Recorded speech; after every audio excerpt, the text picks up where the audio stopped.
पण त्याच्या मनात त्याच्या आईबद्दलचे प्रश्न का निर्माण झाले? मी तर त्याच्या आईला स्वतः माझ्या हाताने. अवंतिका, तुझा अंत जवळ आलाय, जवळ आलाय तुझा अंत.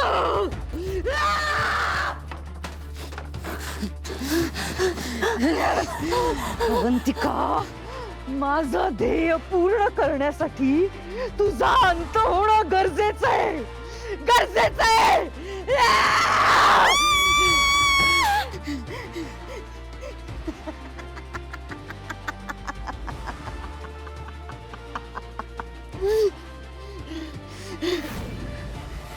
नाही अथर्व, मी तुला तुझ्या भूतकाळात शिरू देणार नाही. आणि जर का तुझा अट्टहास असेलच आणि त्या मीराने जर का तुला प्रवृत्त केलंच, तर मला माफ कर बाळा, पण मला तुझाही जीव घ्यायला लागेल.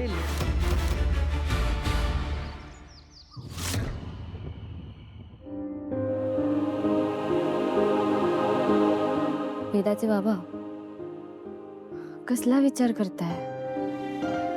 काहीच नाही. तुम्ही आईसाहेबांशी बोललात का? कशाबद्दल? तुमच्या खऱ्या आईबद्दल. त्यांचा एखादा फोटो, म्हणजे मी पण त्यांना कधी पाहिलं नाहीये म्हणून विचारते. फोटो नाहीये. म्हणजे आधी होता. होता? म्हणजे जसं वेदाला अंबिका नसण्याचा त्रास होऊ नये, दुःख होऊ नये, तिने तुला आई मानावं यासाठी अंबिकाच्या आठवणी काढल्या होत्या, लपवल्या होत्या, तसंच. वेदाचे बाबा, ठीक आहे, आपण हे सगळं मान्य करूयात. पण तुमच्या मनात जे काही प्रश्न असतील त्या प्रश्नांचं काय? त्याची उत्तरं मिळाली का तुम्हाला? मला खात्री आहे त्यांनी तुमच्या एकाही प्रश्नाचं उत्तर दिलं नसणार आहे, कारण त्यांना तुम्हाला कायम अंधारातच ठेवायचं. बस, उगाच काहीतरी अज्युम करायची गरज नाही. नाही विचारले तिला प्रश्न मी. वेदाचे बाबा,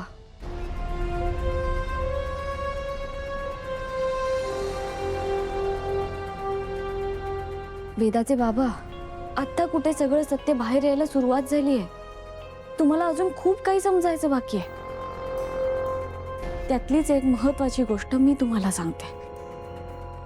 आज रात्री 12 वाजता आईसाहेब घरामागच्या आउट हाऊस जवळ जाणार आहेत. आउट हाऊस जवळ का? त्यांचं तिकडे वेगळं आयुष्य आहे, वेगळं जग निर्माण केलंय त्यांनी तिथे. तुम्हाला जर बघायचं असेल तर तुम्ही गुपचूप त्यांच्या मागे जाऊ शकता. मीरा, उगाच काहीतरी बोलू नकोस प्लीज. रात्री 12 वाजता आउट हाऊस जवळ आईचं काय काम, काय संबंध? मला नाही बोलायचं या विषयावर.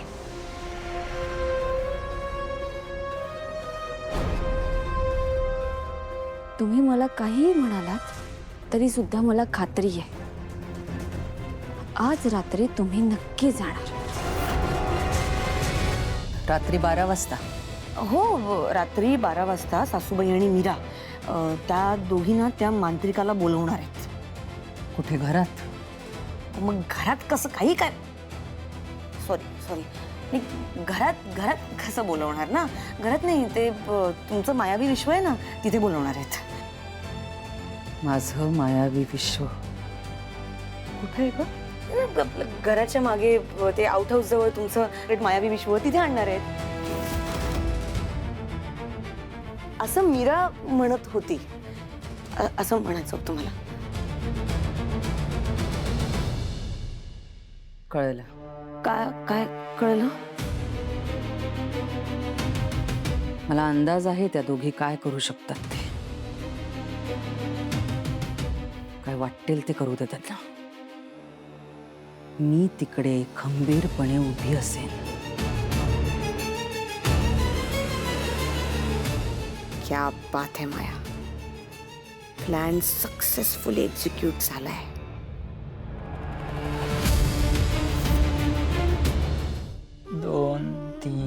4 5 मी जिंकायला आलोय, आता काय करशील? बाबा अजून खेळ संपला नाहीये, मला शिडी मिळू शकते.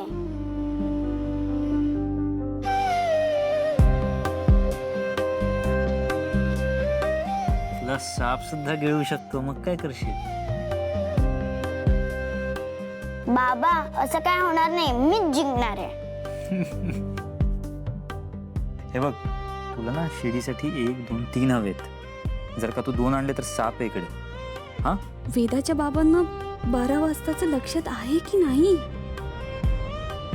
मीरा 12 वाजतायत. अथर्वांना आठवण तरी करून दे.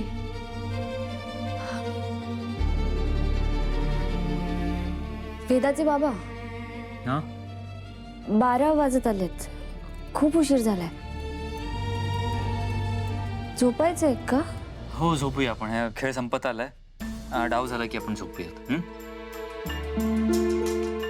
आणि वेदा सुद्धा आता हरणार आहे. चल बघूया. चल.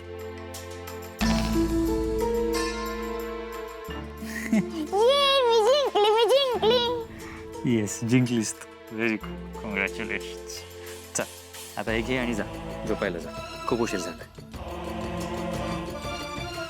गुड नाईट बाबा. Good night. गुड नाईट आई. Good night. मी जिंकली.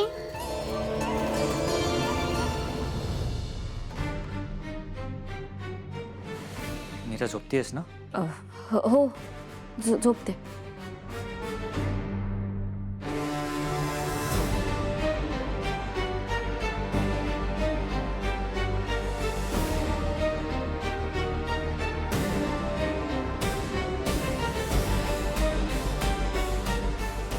वेदाचे बाबा विसरले की काय?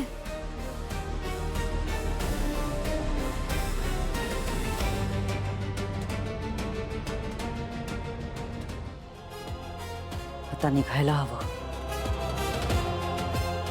बघू तरी आज या दोघी काय करतायत ते. माझ्याच खेळात मलाच हरवण्याचा प्रयत्न करतायत. आज यांचा गैरसमज दूरच करते.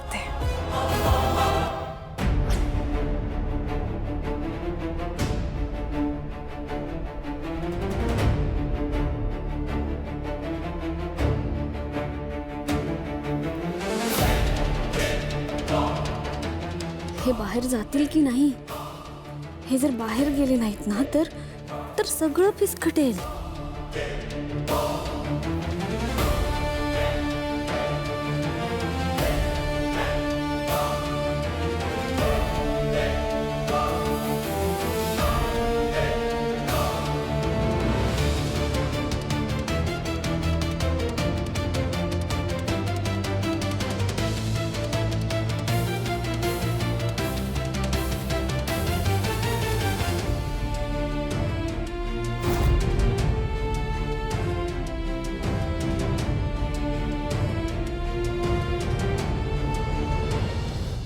वेदाचे बाबा, तुम्ही बरोबर निर्णय घेतलाय.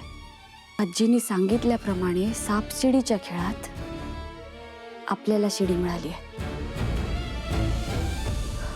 आज वेदाच्या बाबांना मंजिरीचं खरं रूप कळणार.